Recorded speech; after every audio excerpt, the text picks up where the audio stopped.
Pernah suatu kali Pak Gubernur pulang, saya ceramah takziah malam-malam di Makassar. Tiba-tiba masuklah WhatsApp-nya mamanya Cek. Ustadz, habis pembalut. Aduh. Tidak mungkinlah sopir saya suruh, ini istri saya. Sudahlah, saya singgah, saya berdoa mudah-mudahan tidak ada yang kenal saya. Begitu saya bayar, ada ibu-ibu datang, Ustadz beli pembalut. Saya diangkat menjadi Rasul. Siapa yang angkat? Gubernur atau ketua daerah rumah wanita? Oleh Allah yang kuasa. Allah itu siapa, Mak? Pencipta alam semesta. Itu lagu ibu-ibu dulu, mengajarkan sejarah Nabi. Sekarang apa lagu-lagunya ibu-ibu? Modern mereka, sarjana, istri pejabat, tapi tidak tahu sejarah Nabi. Apa lagunya ibu-ibu sekarang? Yuk, yuk ayo. Yuk ayo, yuk ayo. Apa itu ayo ayo? Ayo apa? Ayo apa? Putar ke kiri nona, putarlah ke kanan. Beleng-beleng. Apa itu? Apa gunanya itu lagu-lagumu itu? Putar ke kiri, putar ke kanan. Apa?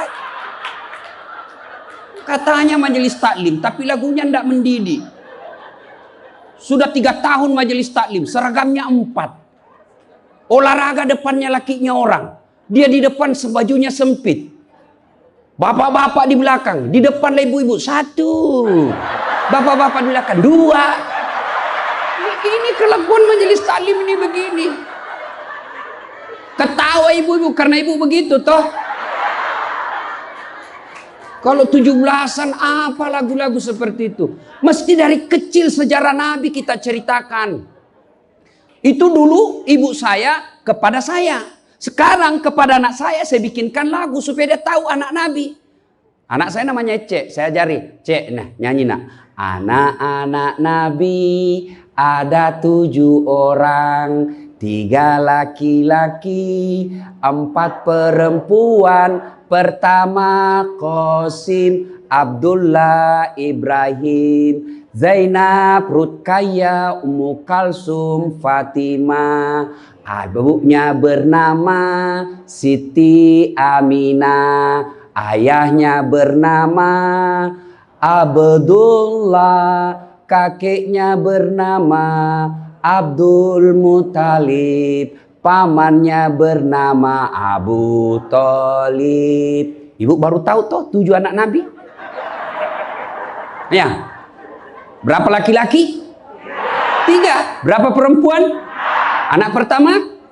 Qasim. Coba. Ini dari sini kita tahu lagu. Maka ibu harus pandai-pandai mendidik anak, memperkenalkan sejarah Nabi supaya mereka cinta kepada Nabi. Maka ini tujuannya maulid. Bukan kita mau bidah-bidah. Sekarang ada juga baru belajar agama 2 bulan. Itu pun melalui YouTube. Seolah-olah dialah menjadi panitia hari kiamat.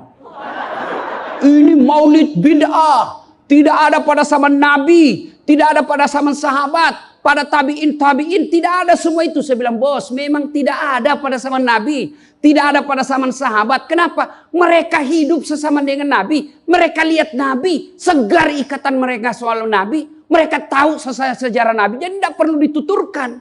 Sekarang kita sudah 1400 tahun yang lalu. Banyak umat Islam. La ilaha illallah. Muhammad Rasulullah. Tapi dia tidak tahu siapa anaknya Nabi.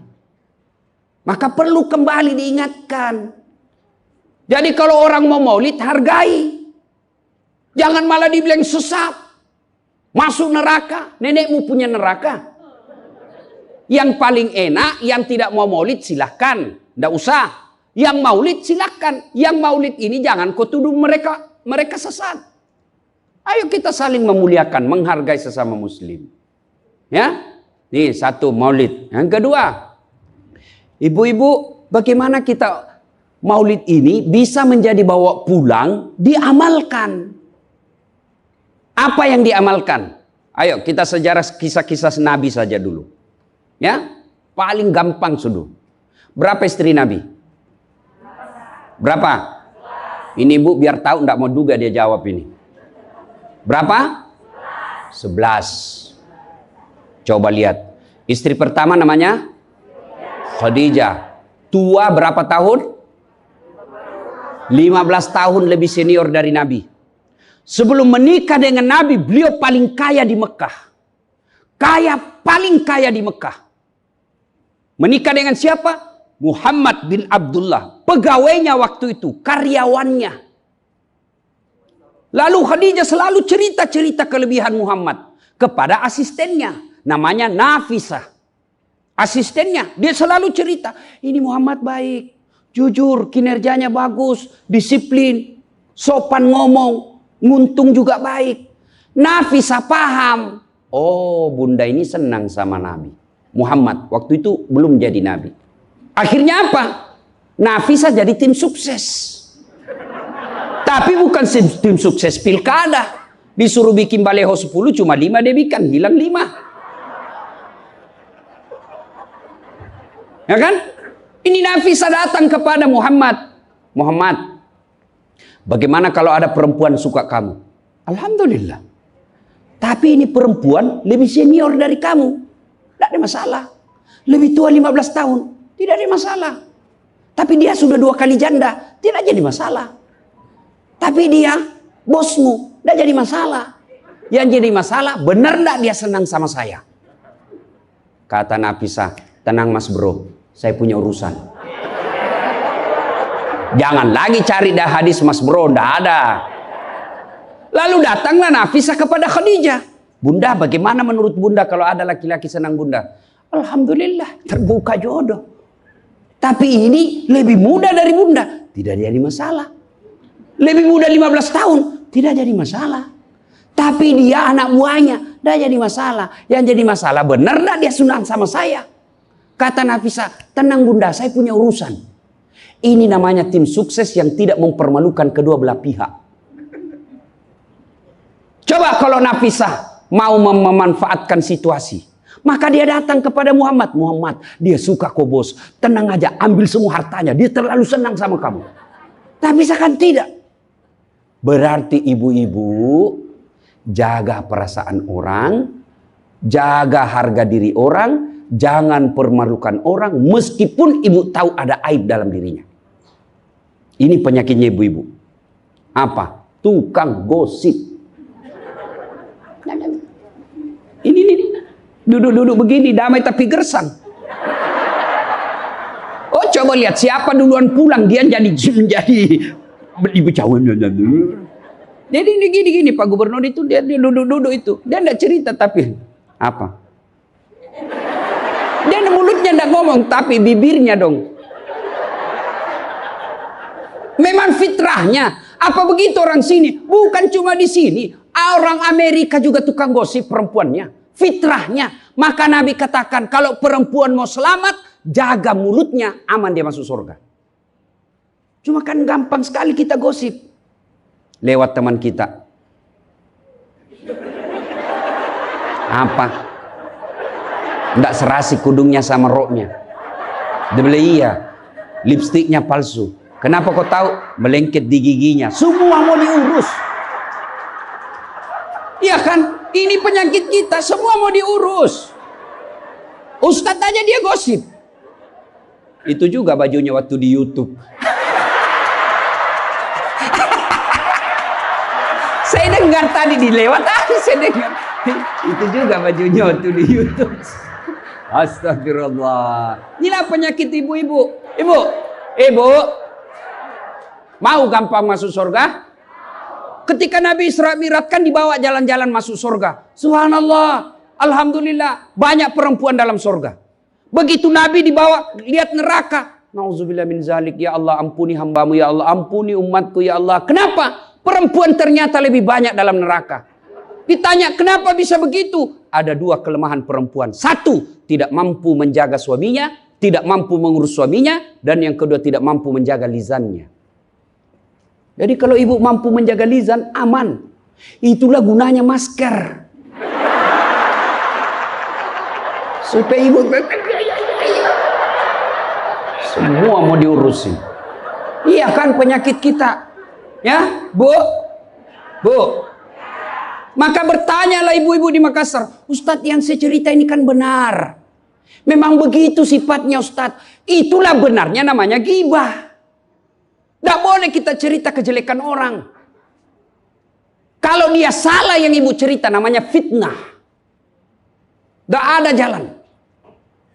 Ayuhibbu ahadukum, kata Allah, sukakah kamu memakan bangkai sesamamu manusia? Maka berhenti cerita kejelekan orang. Jadi gimana solusinya Ustaz? Ketika datang orang cerita, Bu, katanya, na'udzubillah min zalik, kita berlindung kepada Allah dari keburukan itu, Bu. Belum tentu suami kita lebih baik dari dia. Berhenti itu. Cuma kan enggak kita. Memang. Enggak tahu persoalan.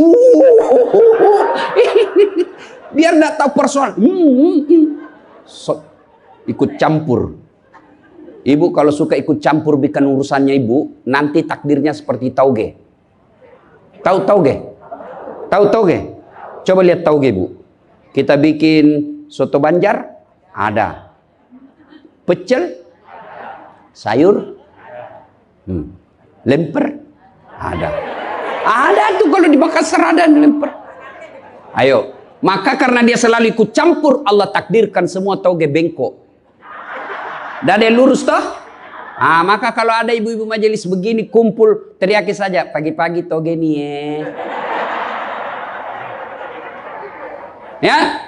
Ini penyakit perempuan. Maka ini gunanya kita peringati maulid supaya ibu-ibu pulang berhenti cerita kejelekan orang. Tidak ada gunanya, menghabiskan amal-amal kita. Nabi pernah kumpul para sahabat dan bertanya, atadruna manil muflis? Saudara-saudara sekalian, kau tahu siapa yang bangkrut nanti di akhirat? Mereka tidak sholat ya Rasul, dia sholat. Yang tidak puasa ya Rasul, dia puasa. Yang tidak haji ya Rasul, dia haji. Yang tidak bayar zakat ya Rasul, dia zakat sedekah. Kalau begitu siapa yang bangkrut ya Rasul? Jarusu wa khati'ur rahim. Tetangga yang jahat sama tetangganya dan yang suka memutuskan tali persaudaraan. Dan salah satu jahat sama tetangga dan memutuskan tali persaudaraan adalah mereka suka menceritakan kejelekan orang. Adakah orang yang senang dicerita kejelekannya? Ada? Ada? Ada ibu? Lalu untuk apa kita cerita orang? Rajin betul istrinya majelis taklim. Baik betul itu istrinya. Tapi kasihan suaminya selingkuh kiri kanan. Lalu apa untungnya ibu cerita? Bu? Hei. Hei. Satu. Pulang pengajian. Tinggalkan gosip. Dua. Rasulullah setelah menikah dengan Khadijah. Usia 40 tahun. Nabi dilantik menjadi Rasul. Pulanglah beliau 3 hari 3 malam di atas Gua Hira. Pulang menggigil. Dia ketuk pintu. Masuklah Nabi, kedinginan. Lalu Nabi berkata, istriku selimuti saya kedinginan. Kira-kira kalau ibu-ibu, apa jawaban ibu? 3 hari 3 malam suami tidak ada kabar. Di WhatsApp tidak dibaca. Di telepon di reject. Tiba-tiba datang kedinginan, Bu. Selimuti saya, Bu. Apa jawaban ibu? Apa ibu selimuti? Enggak, diinterogasinya suaminya. Mana HP-mu? Dari mana kau ini kedinginan? Iya toh? Tapi Khadijah tidak. Khadijah tidak pernah sangka buruk kepada suaminya. Apa kata Khadijah? Sami'na wa ata'na. Hikmah yang kedua buat ibu-ibu, sangka baiklah kepada suami. Demi Allah, tidak ada kebahagiaan rumah tangga yang dipenuhi dengan sangka buruk. Ibu mau bahagia dengan suami? Mau? Hilangkan sakwa sangka, hilangkan sangka buruk. Telepon suami tidak dijawab pagi-pagi, sangka baik. Oh, berarti suami saya lagi sholat duha. 1 jam kemudian ditelepon, belum dijawab juga. Oh, berarti suamiku lagi meeting dengan gubernur. Telepon lagi siang-siang tidak jawab. Oh, berarti suamiku lagi sholat berjamaah di masjid. Sore ditelepon tidak dijawab-jawab. Oh, berarti suamiku dia lupa handphonenya. Tiba-tiba sore masuk WhatsApp teman kita. Saya lihat suamimu bonceng cewek, cantik betul. Oh, berarti suami saya lagi nge-grab.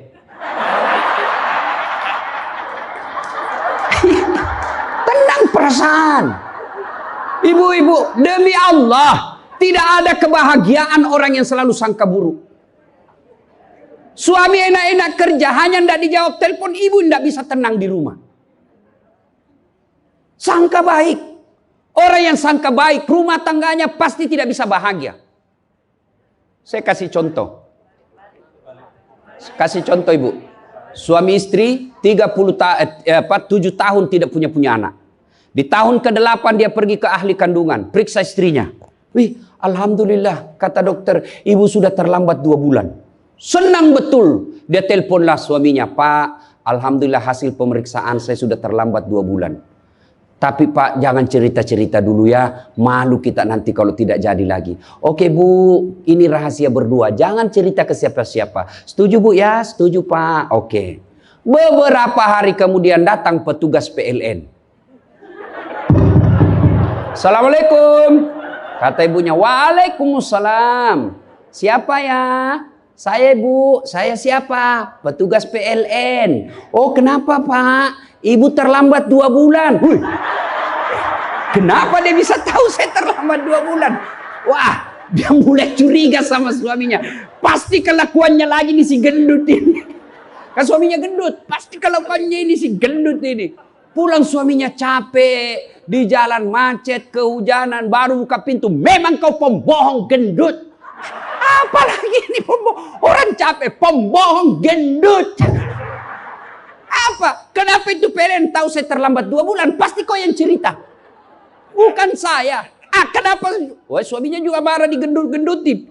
Dia datang ke PLN. Ada apa kau tahu istriku terlambat 2 bulan? Dia bilang ini ada catatannya Pak. Kau hapus ini. Ya boleh Pak, tapi Bapak bayar dulu. Kalau saya tidak mau bayar, ya terpaksa punyanya Bapak diputus. Kalau punya aku diputus, apa dia pakai istri saya di rumah? Dia terpaksa pakai lilin.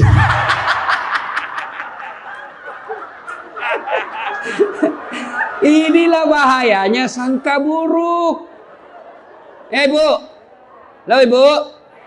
Bu. Salatullah salamullah ala toha Rasulillah. Salatullah salamullah ala Yasin Habibillah. Oleh-oleh kedua pulang maulid, hilangkan sangka buruk. Tidak ada kebahagiaan orang sangka buruk. Begitu juga kepada pimpinan kita. Kok saya dimutasi? Sangka baik. Saya tadinya kok kepala dinas menjadi staf ahli. Berarti Bapak dianggap ahli. Ini staf ahli kan enak. Ahli yang tidak ada stafnya. Sangka baik. Oh berarti Pak Gubernur merasa saya perlu istirahat, banyak berpikir. Sangka baik. Jangan pernah sangka buruk. Tidak ada kebahagiaan orang yang sangka buruk. Sangka baik. Saya dalam hidup saya, betapa banyak Allah kasih pelajaran. Saya baru tahu maksud Allah yang baik setelah beberapa saat berlalu. Begitu ada kejadian sangka baik saja, tunggu akan muncul. Oh ini maknanya ini. Tamat SMA kan saya daftar polisi Bu. Tentara. Akabri. Begitu tes fisik, tidak lulus. Kenapa? Ceper. Tidak cukup tinggiku Bu. Saya protes kepada Allah. Ya Allah, kenapa kau lahirkan saya dalam keadaan pendek? Kau tidak jadi rugi jadi Tuhan kalau saya jadi tentara. Teman saya lulus waktu itu Bu. Dia sekarang polisi 2 bunga, reserse, baret merah. Saya lulus pakai baret putih. Alhamdulillah jadi ustadz. Alhamdulillah karena baret putih saya pakai, mulai baret hiram sampai baret merah, saya ceramai semua. Yang terbaik. Gubernur sebelumnya kepala dinas, tiba-tiba kita tidak ada jabatan, sangka baik. Itulah hidup. Jangan pernah sangka buruk. Begitu juga kepada suami, sangka baik. Tidak ada ketentraman bagi rumah tangga yang selalu disertai sangka buruk. Dan ibu enaknya jadi istri karena ibu tidak tanggung dosanya suami. Saya bilang sama istri saya, Mama nyecek. Kan ibu-ibu sekarang suka sekali periksa handphone. Untuk apa periksa handphonenya suami, Bu? Coba jelaskan saya, untuk apa? Ayo, yang suka periksa handphonenya suami ini. Untuk apa, Ibu? Hah? Setelah tahu ibu mau apa? Ternyata besok-besok ada masalah yang tidak menyenangkan hatimu, apa yang kamu lakukan? Mau diceraikan, saya ceraikan kamu. Daripada kau menderita mendampingi saya, sudah, kita selesaikan baik-baik. Dan kau tidak mungkin. Ku ceraikan kau pagi, sore saya sudah dapat. Nah sekarang apa maumu? Sakit hati aja. Ayah. Dan hebatnya perempuan Islam, kalian tidak menanggung dosanya suami. Kalian tidak akan menanggung dosa suami. Ya, beda kalau laki-laki. Kalau laki-laki, dosa istri kita tanggung. Kalau suami menanggung dosa istri. Istri tidak pakai jilbab, istri tidak sholat, istri tidak puasa, istri tukang gosip, istri suka keluyuran. Suaminya ditanggung dosanya nanti. Ku ampusakum wa ahlikum nara. Beda istri. Suami pezina, suami koruptor, suami narkoba, suami penjudi, suami tukang tipu. Ibu tidak tanggung dosanya suami. Itulah enaknya jadi perempuan Islam.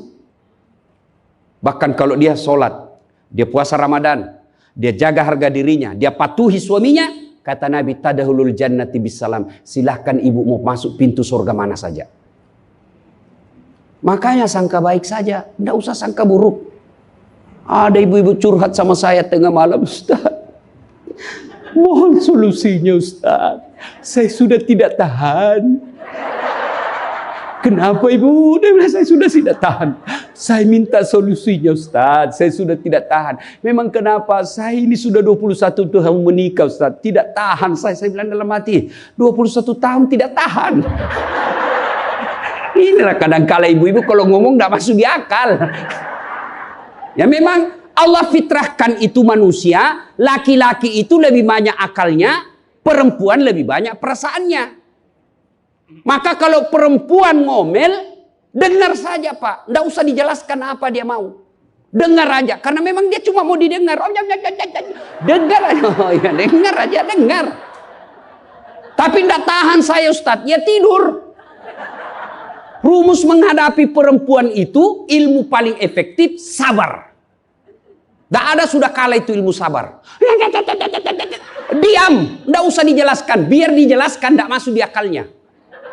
Apalagi kalau dia sudah bilang, pokoknya. sudah Pak. Lebih diam aja. Pokok, sudahlah. Dijelaskan satu, muncul pertanyaan dua.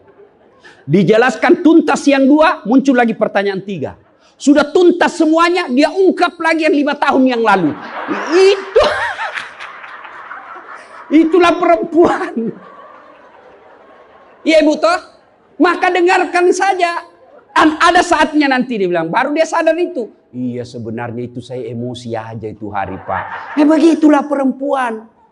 Dihadapinya jangan emosi. Saya sudah tidak tahan Ustadz. Kenapa? Sudah 21 tahun. Udah cocok saya Ustadz. Saya bilang ibu tahu enggak baut? Tahu Ustadz. Apa pasangannya baut ibu? Mur. Sama enggak? Sama modelnya? Sama bentuknya? Beda. Justru perbedaannya yang membuat dia kokoh. Berarti rumah tangga tidak akan pernah kokoh kalau mau menyamakan. Yang kokoh adalah ketika dia mau saling menerima kekurangan dan kelebihan. Itu pasti kokoh. Mana mau cocok jenis kelamin aja kita tidak sama. Iya. Pendidikan aja kita pasti beda. Latar belakang budaya kita pasti beda. Maka yang membedakan itulah kalau kita kelola dengan baik dalam rumah tangga. Dengan faktor utamanya sangka baik. Insya Allah bahagia rumah tangga. Ya, sangka baik. Tuh Khadijah tidak pernah sangka buruk sama suaminya. Khadijah ketika beliau sakaratil maut. Usia 65. Beliau sakit. Dan baju yang beliau pakai sudah 8 kali tambal. Tahu tambal ibu? Itu tambal ke-8-nya 1 sampai 7. Nabi masih menambalnya pakai apa? Masih pakai kain. Di tambalan ke-8 beliau pakai pelepah daun kurma. Kenapa? Habis kainnya Nabi. Padahal sebelum nikah beliau orang kaya.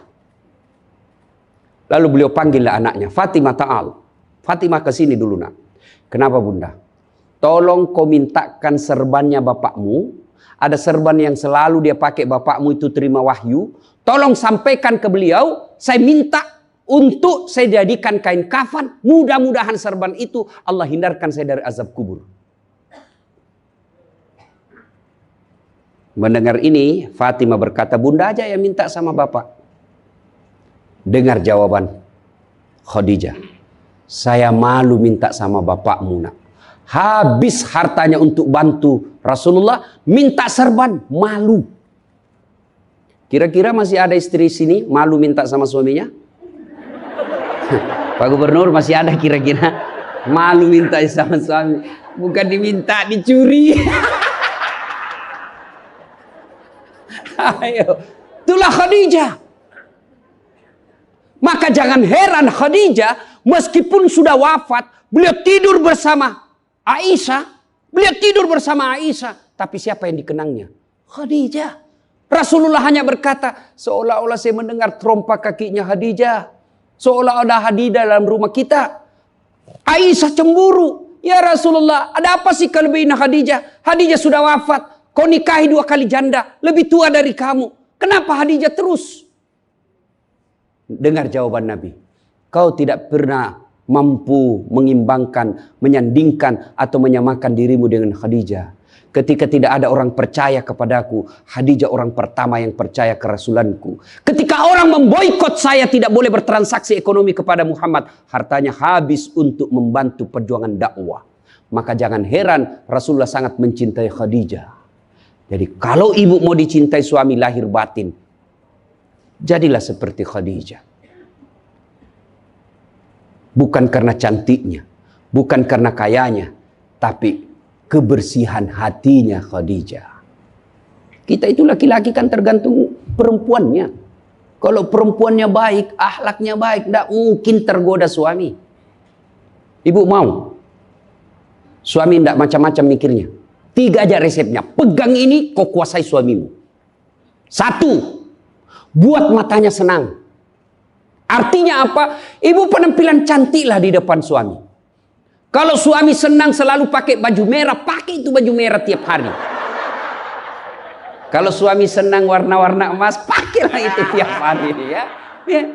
Tapi saya tidak senang warna begini Ustaz. Bukan untuk ibu, tapi untuk menyenangkan suami. Dandannya seorang istri, menyenangkan hati suami, itu ibadah buat seorang wanita. Yang kedua, buat perutnya senang. Bagaimana caranya? Bikinlah masakan kesenangan suami. Kalau tidak bisa tiap minggu, sekali sebulan. Ketika terima gajinya suami, terima honornya suami, ya WhatsApp suami, SMS suami, telepon suami. Bang, jangan makan di luar hari ini. Hari ini saya masak spesial buat abang. Masakan kesenangan saya sudah siapkan di rumah bang. Aman bang, jangan makan di luar. Ini hari spesial buat abang. Senang kita jadi suami. Itu saya kalau terima SMS WhatsApp begitu, mamanya C di rumah dia goreng baru dia kirim. Rasanya kita mau cepat pulang. Ibu pernah WhatsApp suaminya begitu? Paling di WhatsApp, bang jangan lupa singgah beli telur. Bang habis gas.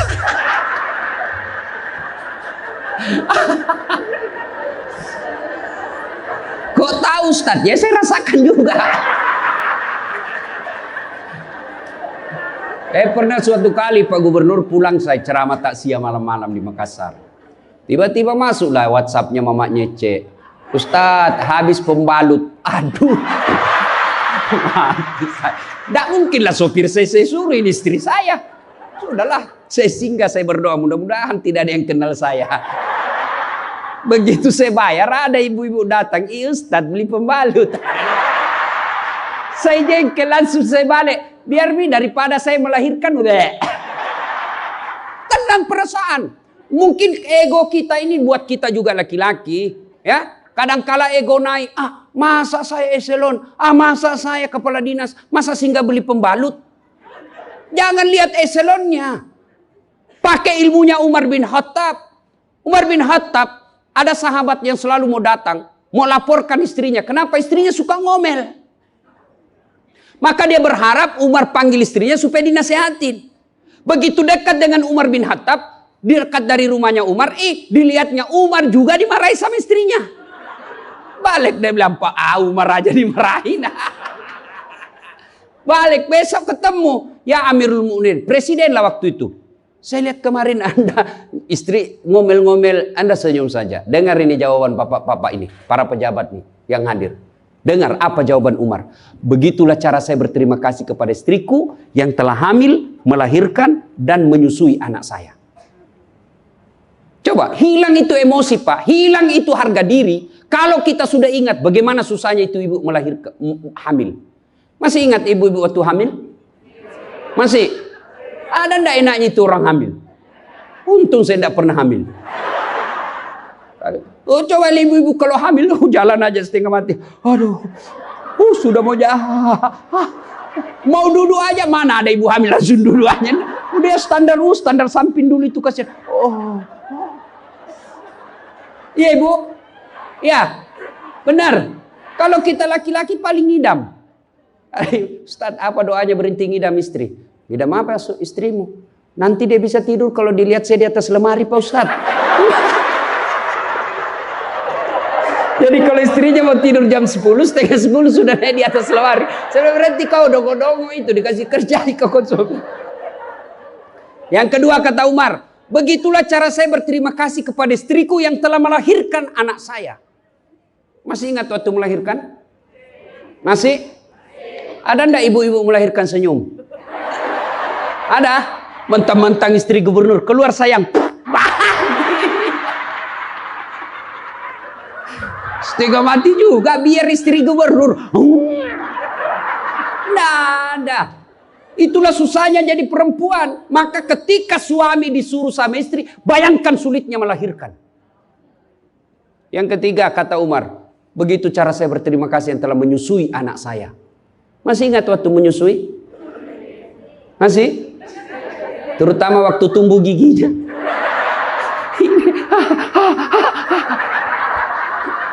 Masih ingat tak?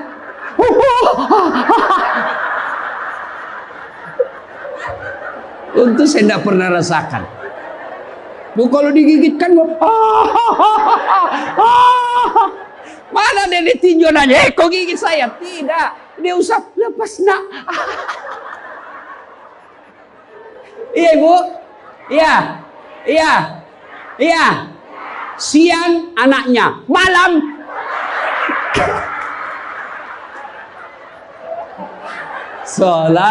Salatullah salamullah ala toha rasulillah.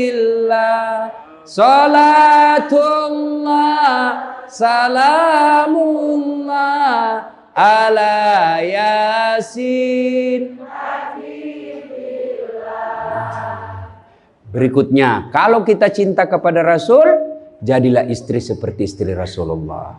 Nah, tentu bertanya kita, itu bapak-bapak mau punya istri seperti istri Rasul? Pak Gubernur pasti mau. Kita punya mau istri seperti Khadijah. Tapi pertanyaannya, sudahkah kita seperti Rasulullah?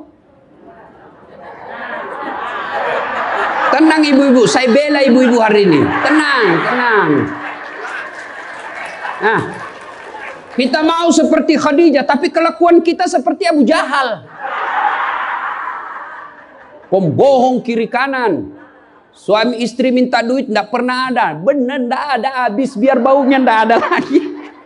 Giliran selingkuhannya minta, gampang deh. Tunggu aja 5 menit. Ya, Rasulullah, coba. Begitu memuliakan istri, beliau tidak pernah kusam rambutnya di depan istrinya. Coba itu. Buka itu Barasanji sejarahnya. Rasulullah beliau yang bersihkan tempat tidurnya. Beliau yang tambal bajunya ketika robek. Beliau sediakan sarapan. Itu Rasul, manusia pilihan. Namanya selalu digandengkan dengan namanya Allah. Tidak malu, bahkan rela ikhlas membantu pekerjaan rumah tangga istrinya. Untuk meringankan kerjaan istri. Kita baru Satpol PP. Satpol PP. Apa Satpol PP? Polisi setengah. Baru pegawai honor, macam-macam ceritanya. Tidak ada kehinaan bagi laki-laki yang memuliakan istrinya. Tidak ada kehinaan suami yang membantu pekerjaan istrinya. Rasulullah mencontohkan itu. Beliau kalau keluar rumah sudah ada sisir. Masuk ke kamar rapi baru keluar. Kita sudah habis pisang gorengnya 4 masih berantakan rambut. Begitu istrinya katakan, bang, baik-baik itu rambutmu apa? Kenapa kau urus rambutku? Rambutmu kau urus. Itulah Rasulullah. Rasulullah subhanallah, dari 11 istri beliau tidak ada satupun yang dipanggil namanya. Beliau tidak pernah memanggil Khadijah. Beliau tidak pernah memanggil Aisyah. Aisyah beliau panggil apa? Ya Khumairah. Yang kemerah-merahan pipinya. Karena memang Siti Aisyah merah delima pipinya. Maka bapak-bapak Pak di sini, Pak Karo, panggillah istri kita dengan panggilan kasih sayang. Wahai istriku yang termancung hidungnya di lorong 3. Dia bilang, tidak mancung hidungnya Ustaz. Ya giginya lah kau lihat. Justru giginya mancung Ustaz. Jangan terlalu jujur. Mentang-mentang istri kita hitam panggil Tam. Hitam. Apa kata istri kita? Apa PC? Masa suami istri? Katanya Islam ini agama yang paling paripurna. Kok kita saling PC hitam? Ya, Rasulullah beliau kalau minum bersama istri beliau, kalau beliau minum gini. Bismillahirrahmanirrahim. Hebatnya Rasul, kalau beliau minum 1 teguk dikasih lagi istrinya. Minum lagi. Kasih lagi istrinya. Hebatnya bekas bibirnya Aisyah itu yang diminum oleh Rasulullah. Bekas bibirnya Aisyah. Masya Allah. Coba kalau kita Pak Kadis, istri, bekas bibir istri, bau betul mulutmu.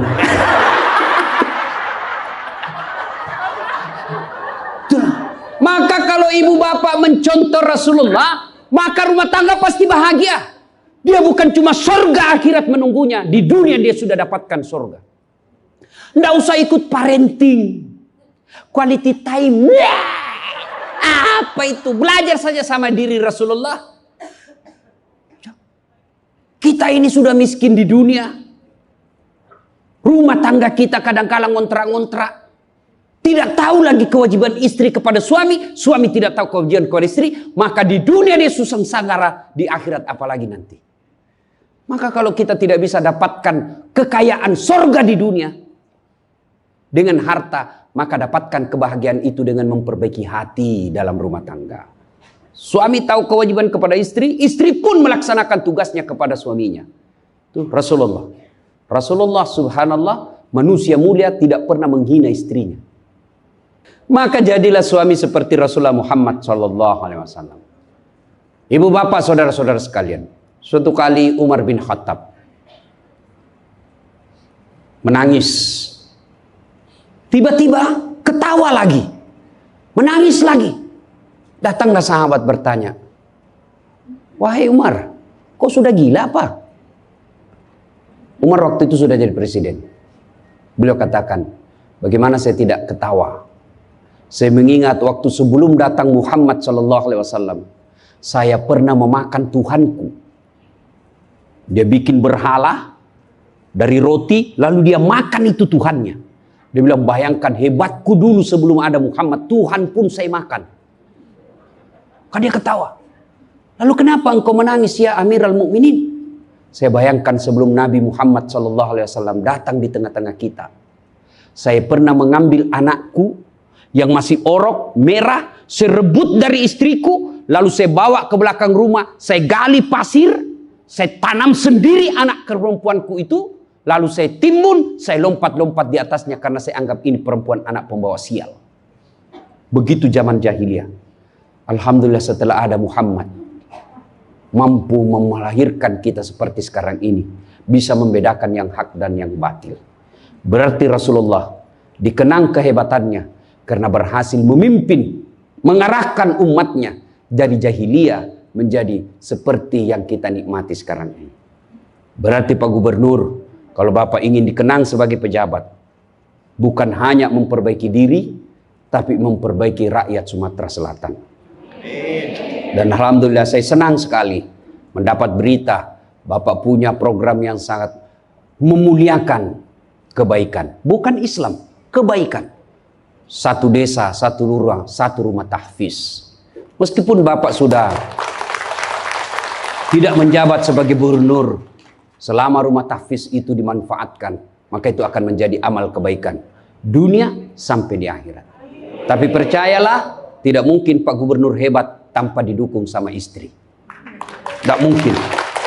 Ini istri tidak kelihatan perannya, tapi menentukan SK. Benar. Biar Pak Gubernur senang sama Bapak, kalau istri Pak Gubernur tidak senang, berpengaruh itu tanda tangan. Memang sudah itu begitu yang namanya kehidupan manusia. Saya juga tidak bisa hebat ceramah begini kalau istri saya tidak mendukung. Saya mau bikin naskah, digangguinya saya. Bikin sama bapakmu, cepat kau ambil itu. Nangis sana, mana bisa kita bikin naskah? Begitu kita mau ceramah, dia curi kita punya naskah. Apa? Mana bisa? Allah Subhanahu wa Ta'ala berfirman, mana sudah ini? Mana naskah kita? Maka yang terpenting kembali dalam maulid kali ini, mari jadikan rumah tangga kita sebagai pintu sorga, meraih sorga yang sebenarnya. Jangan berpikir di dunia tidak ada sorga. Kita kan selalu berdoa, fid dunya hasanah, wa fil akhirati hasanah. Selamat di dunia, selamat di akhirat. Apa itu fid dunya hasanah? Menurut para ahli tafsir Al-Quran, hasanah di dunia itu, sorganya dunia itu mengandung 4 komponen. 1, punya pasangan yang baik. Jadi kalau istri bagus agamanya, suami bagus agamanya, suami bagus akhlaknya, istri bagus akhlaknya, sudah 1 komponen sorga didapat. Yang kedua, punya anak yang soleh dan soleha. Tidak ada gunanya pangkat jabatan kalau anak kurang ajar. Ibu-ibu nih, kalau ibu meninggal siapa yang doakan? Suami. Tidak bakal, dia kawin lagi. Siapa yang doakan? Anak. Maka berhasilan ibu, saya setuju dengan pernyataan Pak Gubernur, kalau mau hebat ini provinsi kita, ibu-ibunya harus menjadi pesantren pertama. Sayang, seribu sayang, ibu-ibu sekarang banyak yang gagal mendidik anak. Dihormati di luar, dimuliakan di kantor, sampai di rumah dimaki-maki sama anaknya. Itu siapa yang gagal? Ibunya. Kita kadang-kala bahagia, hebat kalau anak kita pintar bahasa Inggris. Hebat anaknya Ustadz, pintar bahasa Inggris. Apa hebatnya? Banyak yang bisa begitu. Masa banyak Ustadz? Ya sudahlah, ke Inggris lihat itu anak-anak di sana. Anak-anak di sana semua pakai bahasa Inggris, Bu. Memangnya kalau ibu nanti meninggal, anak berdoa pakai bahasa Inggris? Oh my God. Please help me my mother.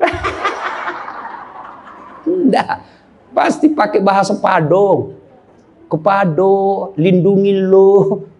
Pasti. Ya, maka ibu-ibu didik anak. Yang ketiga komponen punya surga dunia, apa itu? Punya harta yang bermanfaat, bukan harta yang banyak. Mana harta yang bermanfaat? Harta yang banyak digunakan orang lain menjadi amal soleh-soleh, amal jariah. Bu-ibu nih, yang punya emas berlian, cincin. Ayo ibu, kalau ibu meninggal siapa yang punya itu? Siapa? Anak, istri kedua. Bukan anak, istri kedua yang pakai. Maka sedekahlah sebelum tiba saatnya. Dan yang keempat, surganya dunia, punya teman yang baik. Bukan teman kepentingan politik dan kekuasaan. Teman yang baik itu meskipun kita sudah pensiun masih baik sama kita. Meskipun kita sudah miskin masih baik sama kita. Itulah teman yang baik. Dan nerakanya dunia ketika kita punya jabatan, banyak teman kita, pas kita hilang jabatan, semua menjauh dari kita. Itu nerakanya dunia. Nah ibu bapak saudara-saudara sekalian, mari mewujudkan ini melalui maulid. Maulid ini tidak ada guna kalau kita pulang tidak diamalkan. Minimal amalkan dengan menjadi suami yang baik dan istri yang baik. Terakhir, kalau kita mencintai Rasulullah, maka kita ikuti sunnah-sunnahnya. Apa sunnah? Yang gampang-gampang, tidak usah berat-berat. Mulai hari ini, oleh-oleh khusus ibu, kapan dan dimanapun selalu ada wudhu. Coba ibu amalkan. Bapak-bapak pegawai, bapak mau pergi kerja wudhu dulu. Mau pergi jemput anak, wuduk dulu. Mau pergi pengantin, wuduk dulu. Mau pergi kemana saja, ikuti Pak Gubernur yang katanya tidak ada liburnya. Ya, sudah ikuti dengan ada wuduk. Orang yang selalu ada wuduknya, innallaha yuhibbut tawwabina wa yuhibbul mutatakhirin. Dicintai oleh Allah Subhanahu wa taala. Ibu bapak saudara-saudara sekalian, banyak yang ingin kita sampaikan, tapi waktu jualah yang membatasi kita. Insya Allah lain waktu dan kesempatan kita akan lanjutkan.